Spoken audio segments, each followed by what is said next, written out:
जय श्री कृष्णा बच्चों, कैसे हैं आप लोग। तो आइए आज का सेशन की शुरुआत करते हैं पॉलिनोमियल्स। जहां कहीं भी आप x, y, z या a, b, c इस तरीके का वर्ड देखें तो आपको क्या समझना है कि ये वेरिएबल्स हैं, जिसको हिंदी में चर बोला जाता है, और ये कांस्टेंट है, जिसको हिंदी में अक्षर बोला जाता है। ये वेरिएबल्स और कांस्टेंट का मतलब क्या होता है? तो वेरिएबल्स का मतलब होता है चेंजिएबल,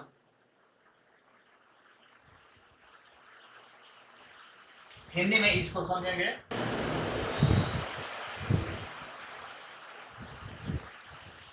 बदलने वाला, और इसका मतलब होता है नॉट चेंजिएबल।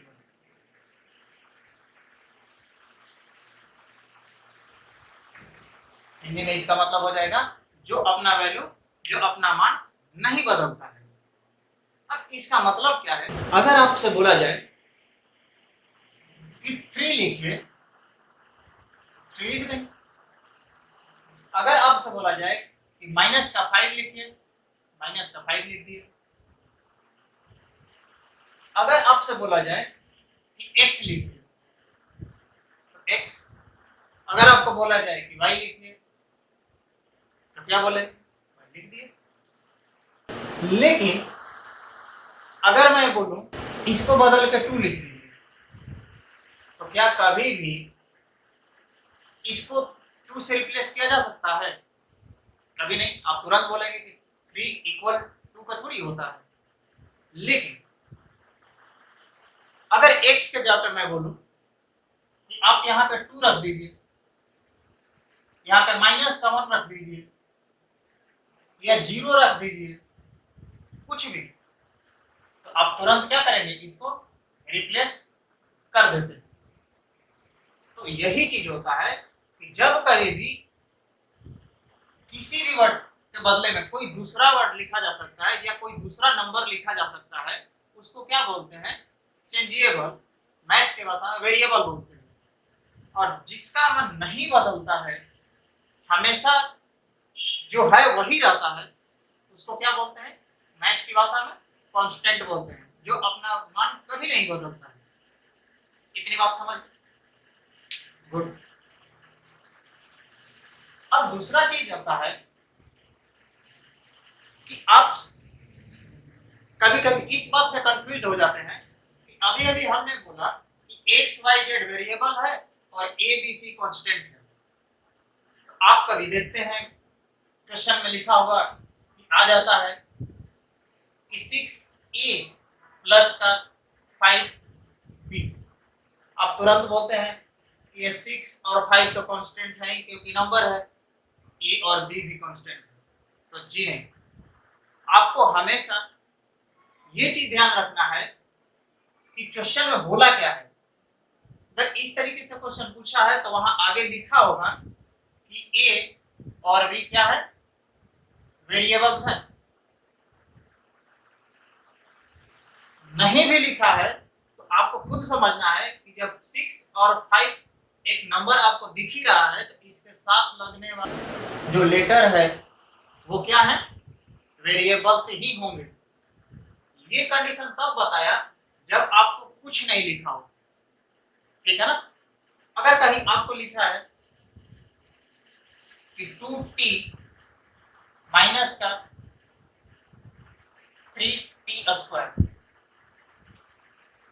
तो यहाँ पे आप देख रहे हैं कि 2 नंबर है, इसके साथ लगा वेरिएबल्स ही होगा। यहाँ देख रहे हैं माइनस का 3 है, इसके साथ लगा t स्क्वायर है, ये क्या होगा? वेरिएबल ही होगा। आप इतना समझे? अब नेक्स्ट देखते हैं। जब इन दोनों को मतलब कि एक वेरिएबल और एक कांस्टेंट को एक साथ कंबाइंड करके लिखा जाता है। एग्जांपल के लिए जैसे मान लेते हैं कि ax, a क्या हो गया, कांस्टेंट हो गया, x क्या हो गया, वेरिएबल हो गया। तो जब वेरिएबल और एक कांस्टेंट आपस में मल्टीप्लिकेशन या डिवीजन में जुड़ जाते हैं तो इनका नाम देते हैं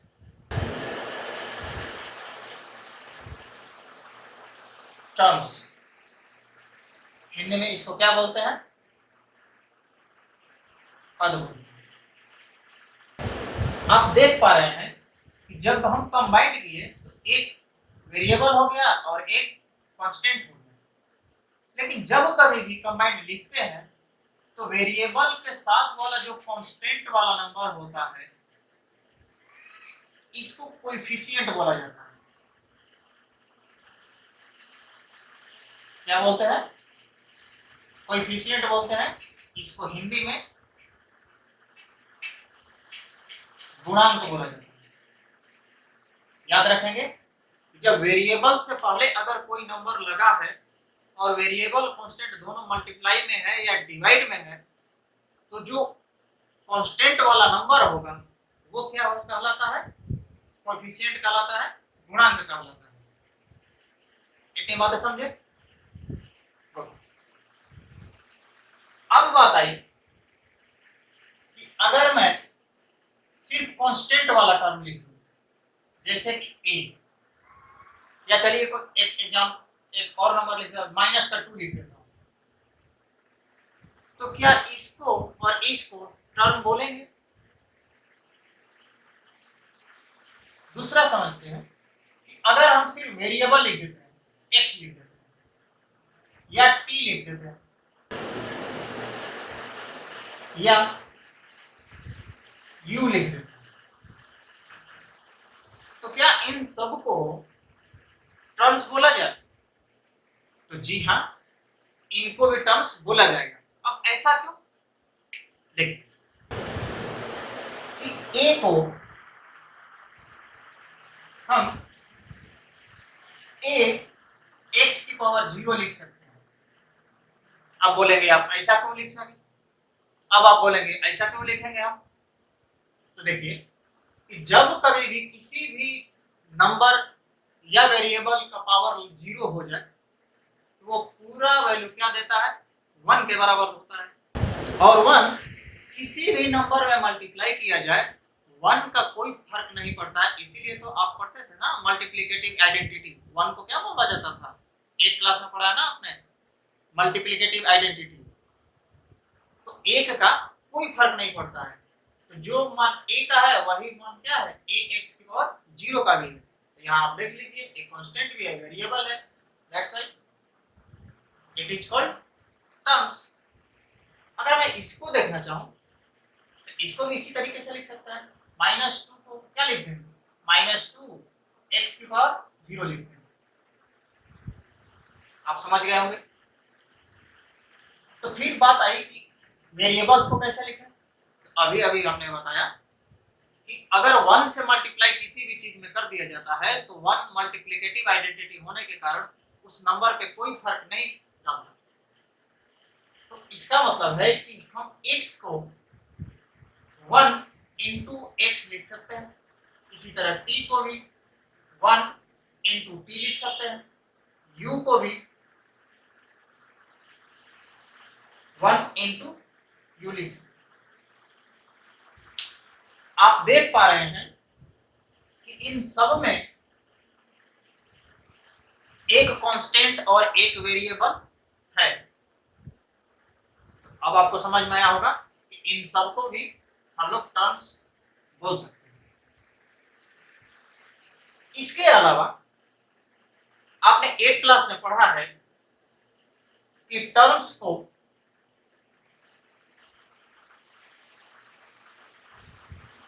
दो हिस्से में बांटा गया। कौन कौन सा, लाइक टर्म्स और दूसरा अनलाइक टर्म्स। इसको हिंदी में बोला जाता है समान पद और इसको बोला जाता है असमान पद। इसका इस्तेमाल कहाँ होता है?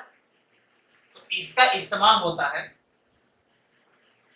एडिशन या सब्ट्रैक्शन, जब जोड़ते हैं या घटाते हैं उस समय लाइक और अनलाइक टर्म को देखा जाता है। भूल गए? चलिए मैं बताता हूं कि लाइक और अनलाइक टर्म। देखो, जब कभी भी लाइक और अनलाइक टर्म की बात करते हैं तो हम किस चीज को देखते हैं? तो हमेशा आप वेरिएबल वाले पार्ट को देखेंगे।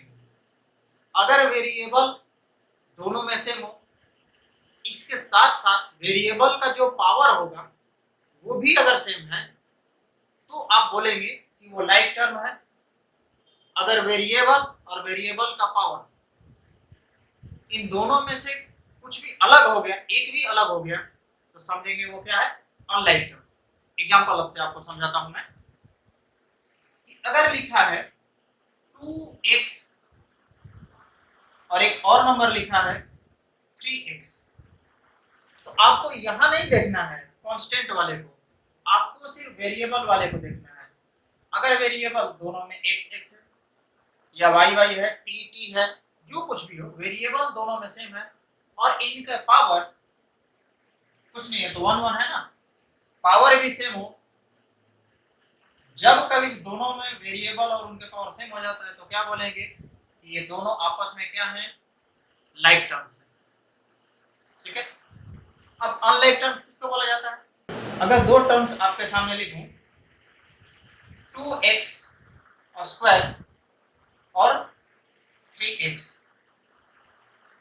तो यहां आप देख पा रहे हैं कि यहां भी x है, यहां भी x है, लेकिन इसका जो पावर है 2 है और यहाँ पे 1 है, जो कि अलग अलग है। और हमने कंडीशन क्या बताया लाइक और अनलाइक होने के लिए? कि वेरिएबल तो सेम होना ही चाहिए, साथ ही साथ इनके पावर भी सेम होने चाहिए, तभी वो लाइक टर्म होंगे, वरना नहीं होंगे। इसका मतलब क्या है? ये अनलाइक टर्म है। एक और एग्जांपल देता हूं, आप बताइएगा कि 3y स्क्वायर और 3x स्क्वायर, ये अनलाइक टर्म है दोनों या लाइक टर्म है? बताइए। चलिए, अभी ये बताया कि इन दोनों को देखने के लिए क्या करना है? आपको वेरिएबल के पास जाना है। तो वेरिएबल क्या है? y, और यहाँ क्या है? x है। इसका मतलब क्या है? यहाँ y है, यहाँ x है, दोनों अलग है, इसका मतलब क्या है? ये अनलाइक टर्म है। बजाय इसके कि पावर दोनों का सेम है या कांस्टेंट टर्म दोनों का सेम है। ठीक है, कांस्टेंट वाले देख के इक्वल है, इसका मतलब ये नहीं है कि लाइक टर्म हो गया, अनलाइक ही रहेगा। क्यों? क्योंकि हमें वेरिएबल देखना है और वेरिएबल का पावर भी देखना है। ठीक है ना? उम्मीद करता हूं आपको समझ में आया होगा। ठीक है ना? x प्लस 2y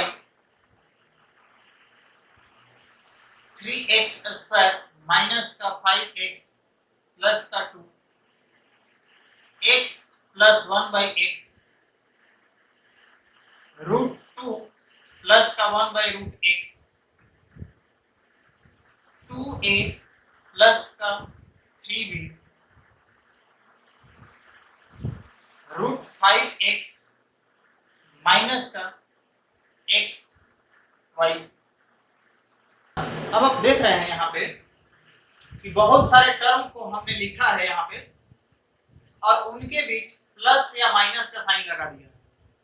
तो जब कभी भी एक या एक से या ज्यादा टर्म प्लस या माइनस के साथ कंबाइंड कर दिया जाता है, इसको बोला जाता है एक्सप्रेशंस। हिंदी में इसको क्या बोलते हैं? व्यंजक बोलते हैं।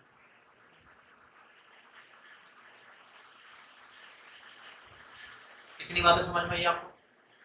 अब हम समझेंगे कि एक्सपोनेंट, पावर और डिग्री में क्या अंतर होता है।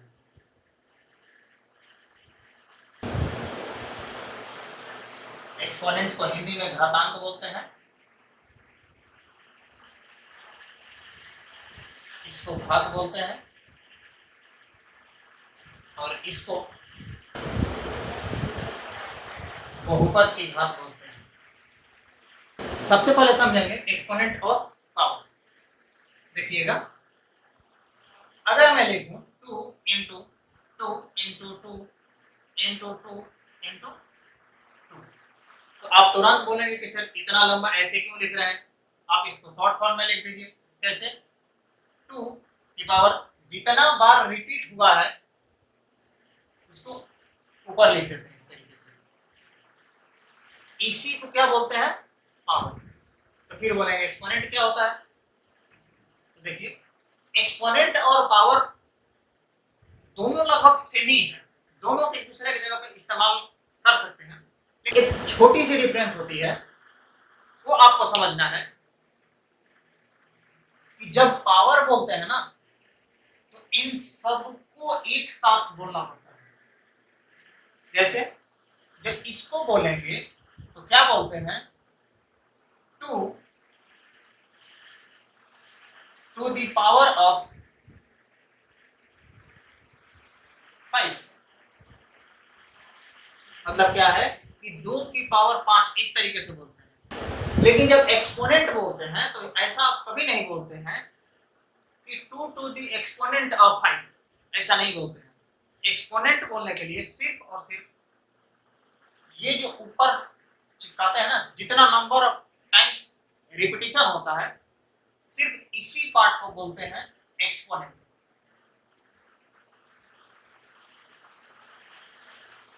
ठीक है, और इस बात को क्लियर करता हूं। जैसे देखिए, मान लिया कहीं आपको लिखा हुआ है कि 3x क्यूब प्लस 2x की पावर -2 माइनस का 5। आप ये जो देख रहे हैं 3 माइनस का 2, ये सब क्या है? आप बोल सकते हैं कि एक्सपोनेंट है, या आप ये भी बोल सकते हैं कि ये क्या है? पावर है। ठीक है ना। अब यहाँ एक चीज देखने वाली बात है, ये जो एक्सपोनेंट है और पावर है, ये दोनों नेगेटिव भी हो सकता है, पॉजिटिव भी हो सकता है, या ये फ्रैक्शन के टर्म में भी आ सकता है।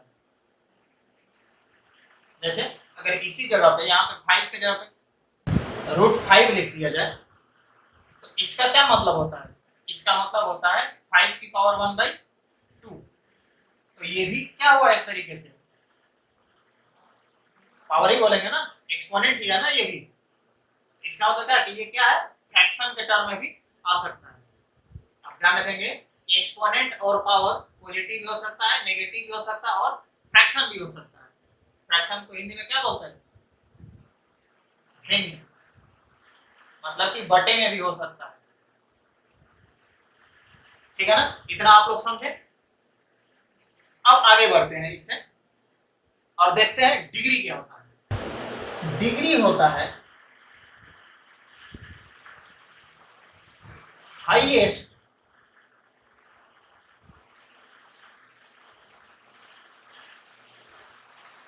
पावर ऑफ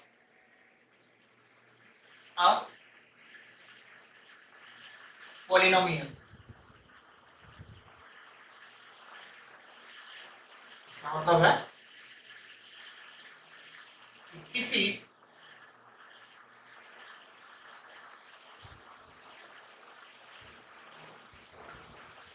बहुपद की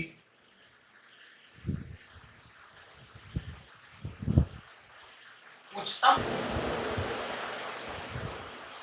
घात, जब किसी पॉलिनोमियल का जो हाईएस्ट पावर होता है उसको क्या बोलते हैं? पॉलिनोमियल्स बोलते हैं। फिर आप बोलेंगे कि हाईएस्ट पावर का मतलब क्या होता है, पॉलिनोमियल का मतलब क्या होता है। तो सबसे पहले यही समझते हैं कि पॉलिनोमियल का मतलब क्या होता है। पॉलिनोमियल का मतलब होता है कि कोई भी एक्सप्रेशन, कोई सा भी एक्सप्रेशन लिखा हुआ हो, अगर उसके सारे वेरिएबल्स के जो पावर हैं होल नंबर में आते हैं तो वो एक्सप्रेशन पॉलिनोमियल कहलाएगा। इस चीज को लिखता हूं मैं, power of variables of any expressions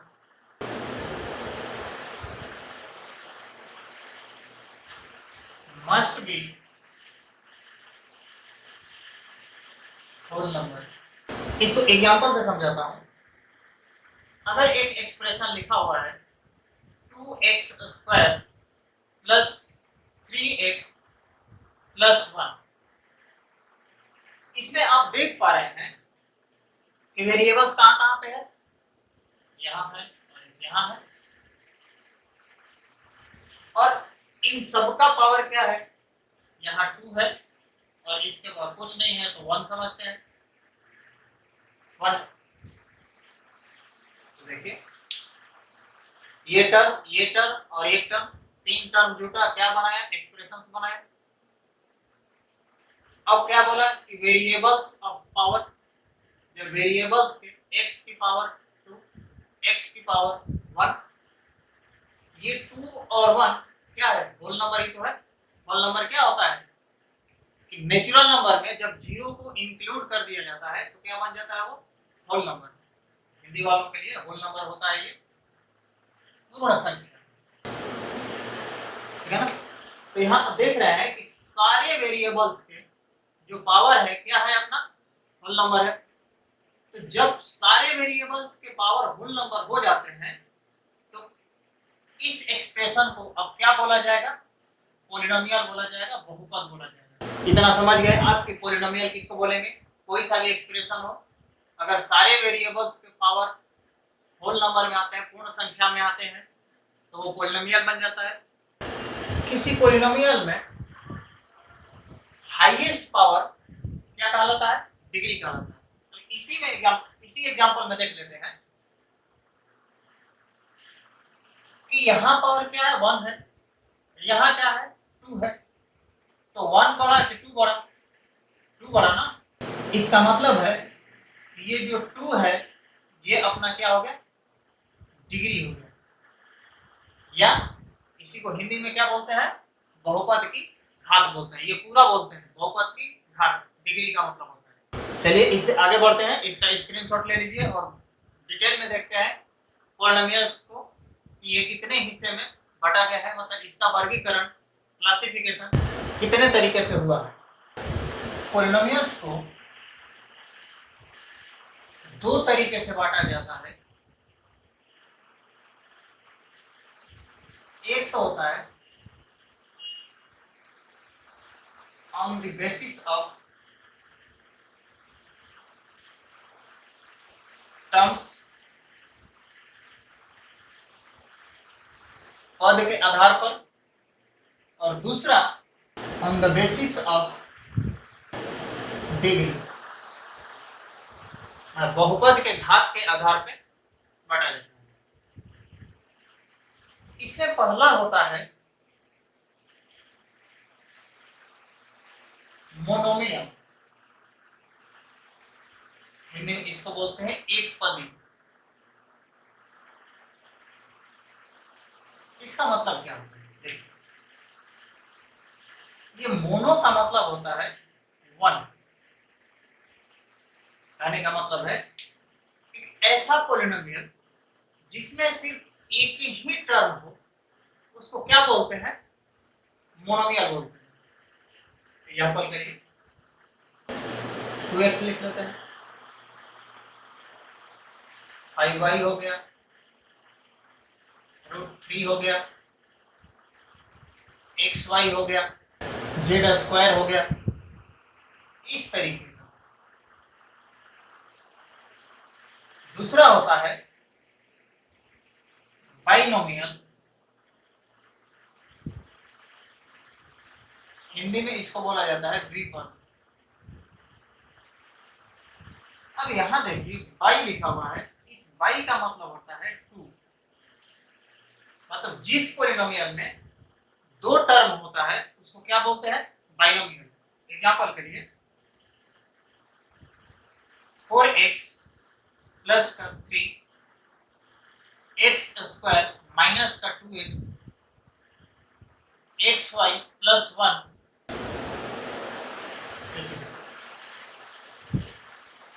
इस तरीके का। तीसरा होता है ट्राइनोमियल।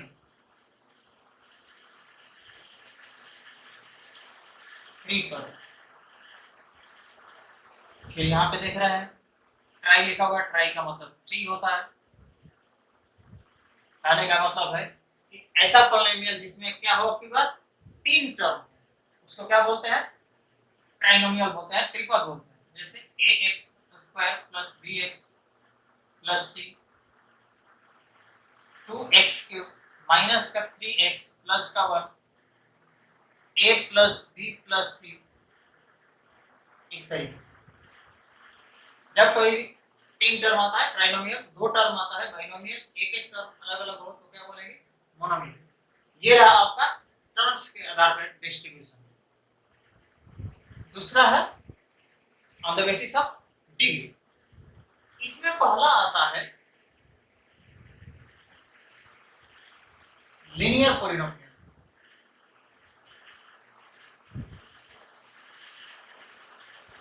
ठीक है ना? हिंदी में इसको बोला जाता है रैखिक बहुपद।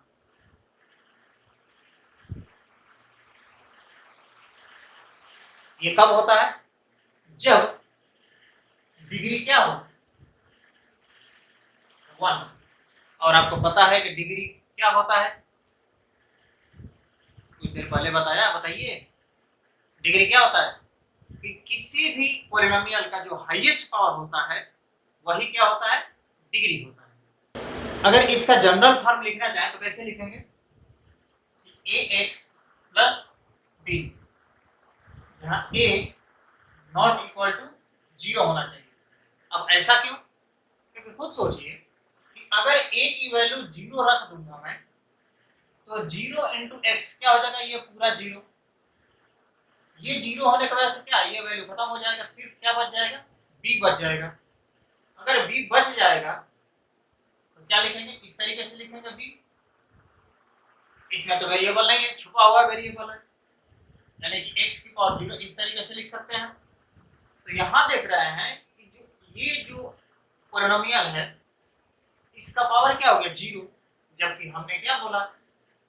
डिग्री 1। ये तो डिग्री 1 रहा नहीं, तो लीनियर नहीं बोलेंगे। यहाँ पे रैखिक होगा इस तरीके से।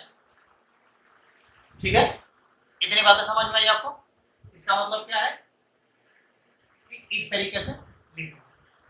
आपको ये चीज ऐसे भी कहीं कहीं दिख सकता है, जैसे 2x, तो गड़बड़ नहीं करना है। ये भी यहाँ पे क्या एक पॉलिनोमियल ही है, इसका पावर क्या है 1, हाईएस्ट भी 1 ही रहेगा। एक ही टर्म है तो एक ही रहेगा ना पावर। तो यहाँ पे क्या ये भी पॉलिनोमियल है। ठीक है ना? इस तरीके से लिखा हुआ 2x प्लस √3। तभी इसको क्या समझेंगे कि लीनियर पॉलिनोमियल है। ऐसा क्यों? क्योंकि आपको बताया था पॉलिनोमियल देखने के लिए कांस्टेंट का पावर नहीं देखना होता है, वेरिएबल का पावर देखना होता है। यहाँ पे देखिएगा तो इसको आप कंफ्यूज हो जाएंगे। तो देखिए इस तरीके से नहीं सोचना है आपको, 3 के पावर 1/2 इस तरीके से नहीं सोचना है।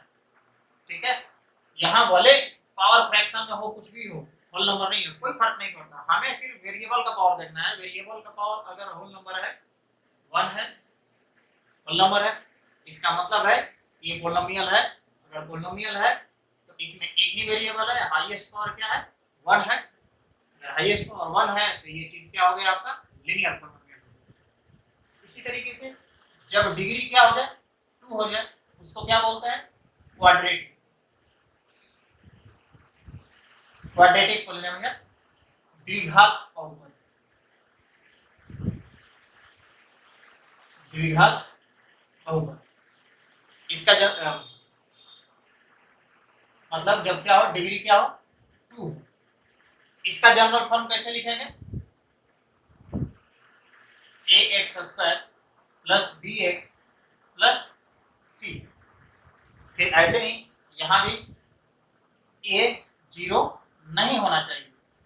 अगर a 0 हो गया, आप देखेंगे कि a जैसे यहाँ पे 0 रखेंगे, 0 इंटू एक्स स्क्वायर 0, ये एक्स स्क्वायर वाला टर्म गायब हो जाएगा, तो bx प्लस c लीनियर बन जाएगा। इस वजह से हमें a 0 नहीं लेना है। दूसरा तरीके से इसको इस फॉर्म में भी आप देख सकते हैं कहीं कहीं कि a X square plus B X लिखा हो, या A X square plus C लिखा हुआ मिल जाए आपको। इस तरीके से भी लिखा हुआ मिल सकता है, ठीक है ना। तीसरा है क्यूबिक पॉलिनोमियल, मतलब त्रिघात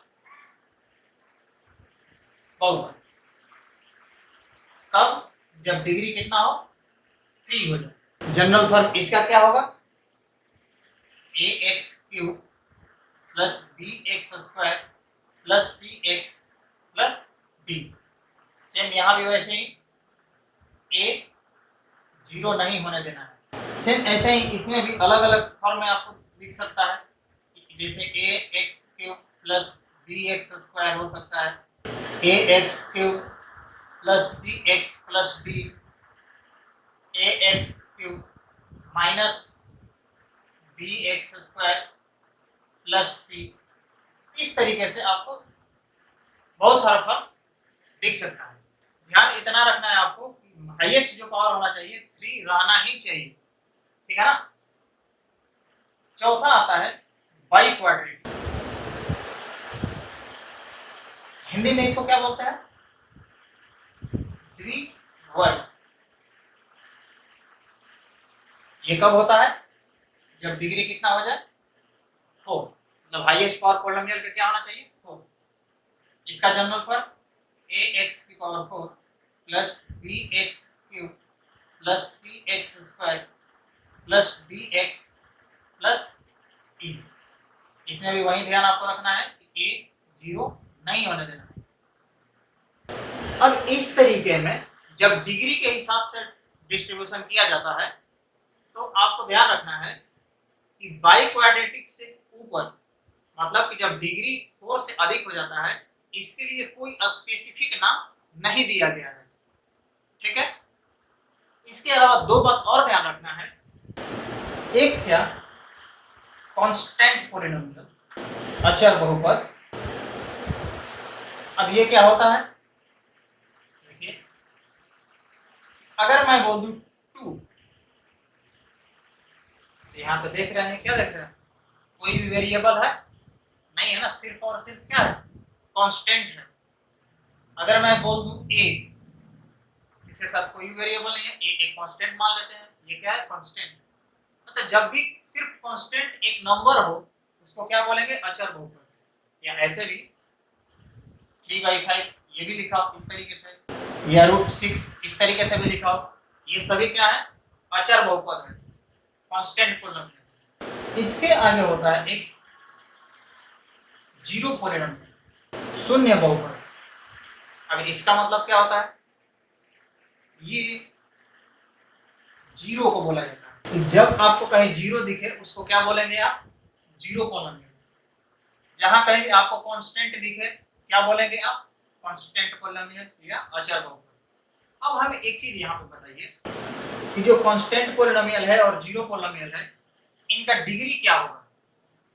कैसे बताएंगे? कितना होगा बताइए? अगर 2 लिखा है, इसका मतलब है कि 2 इंटू एक्स की पावर 0 लिख सकते हैं। शुरू से मैंने बताया था कि इस तरीके का अगर लिखा रहता है तो ये जो वेरिएबल होता है क्या होता है? छुपा हुआ रहता है। तो आप देख पा रहे हैं कि वेरिएबल का पावर कितना है? 0 ना। इसका मतलब क्या है कि इसका डिग्री क्या हो गया? 0 हो गया। कोई सा भी अगर कांस्टेंट है तो उसका डिग्री क्या होता है? 0। मतलब कोई भी कांस्टेंट पॉलिनोमियल है, अचर बहुपद है, तो उसका बहुपद का घात हमेशा क्या होगा? शून्य होगा। लेकिन अगर जीरो पॉलिनोमियल है, 0 है, तो इसका डिग्री डिफाइंड नहीं है। ऐसा क्यों? क्योंकि देखिए, अगर हम 0 को मल्टीप्लाई कर दें x की पावर 0 से, आप बोलेंगे कि सर ये तो ठीक है, सही लिखा है कि x पावर 0 1 होता है और 1 into 0 0 होता है, सही है।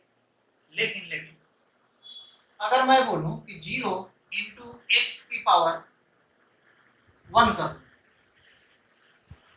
तो गड़बड़ होगा क्या? x की पावर 1 x होता है और x into 0 अभी भी 0 ही है। 0 into x स्क्वायर ये लिखना गलत है क्या?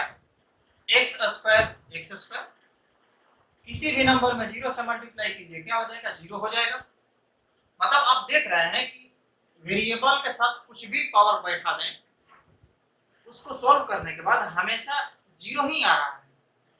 तो आप खुद बताइए कि अब पावर हम 0 माने, 1 माने, 2 माने, 3 माने, क्या माने? ये तो डिफरेंट का पावर आने लगा ना। इसका मतलब क्या है कि कोई एक स्पेसिफिक पावर नहीं है। इसी के वजह से जीरो पॉलिनोमियल जो होता है इसका डिग्री डिफाइंड नहीं है। ये था हम लोग का आज का सेशन। इससे रिलेटेड हमने क्वेश्चन का कलेक्शन बनाया है जिसको पीडीएफ बना के हमने डिस्क्रिप्शन बॉक्स में लिंक दे रखा है, वहां से आप डाउनलोड करेंगे और प्रैक्टिस करेंगे। फिर मिलते हैं नेक्स्ट वीडियो में, तब तक खुश रहिए, पढ़ते रहिए। जय राम जी।